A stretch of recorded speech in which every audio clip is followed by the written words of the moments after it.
Hello and welcome to this edition of the ACC Update. I'm Kimberly Suiters. Appropriate use criteria, or AUC, are intended to define when and how often to do a given procedure in the context of scientific evidence, the healthcare environment, a patient's profile, and a physician's judgment. The college has come a long way over the last several years developing AUC. To date, members of Congress and payers alike have credited AUC for helping to reduce unnecessary imaging tests. AUC serve as tools for improving quality care and saving healthcare dollars. As a result of these successes, the college has released new methodology for the development of AUC to encourage even greater use and adoption. Joining us today to talk about some of the new AUC changes is ACC President Dr. William Zogby. Dr. Zogby, thank you so much for joining us. It's great to be with you. Let's talk this morning, of course, about AUC. How are they developed?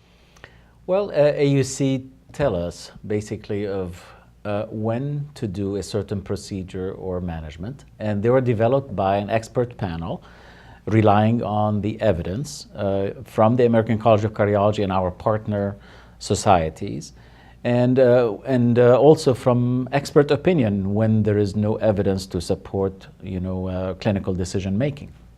So I think this is very important for us to incorporate in these appropriate use criteria. Now, there have been some changes to the AUC methodology. Can you address those? Yes, I mean, part of the evolution of this is what the experts would look at is risk and benefit ratio and the newer scenarios, newer clinical scenarios. So I think AUCs have addressed many changes in these clinical scenarios and also have evolved over time. Larger panels to address this, and earlier rolling of these AUCs, and most recently it changes in the terminology, and I think we've addressed that at the board.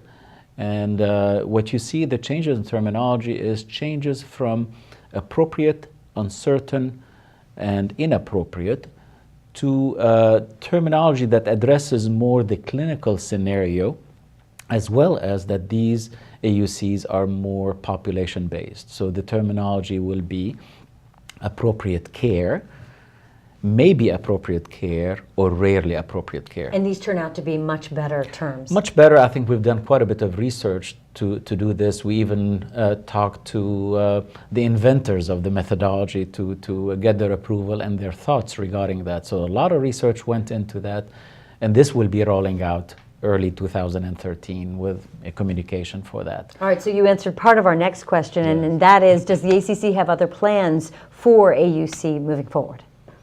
I think the other plans are, one, to understand this terminology and know that this is an evolving field. So you'll have updates in methodology. Number one, I think it's very important for other stakeholders to understand the importance and the meaning of these AUCs, meaning members of Congress, the media, other stakeholders, and I think this is, and payers. And I think this is very important because we want to strive for quality care.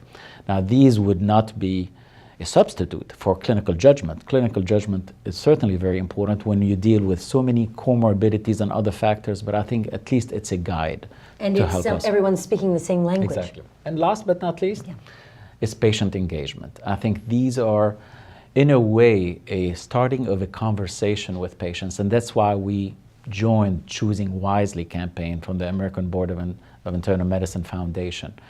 To start thinking of where some tests may not necessarily be appropriate or may not help in improving outcome, improving quality of individuals if they get it, yes or no, and certainly also procedures. So I think this is very important to engage patients in their decision making.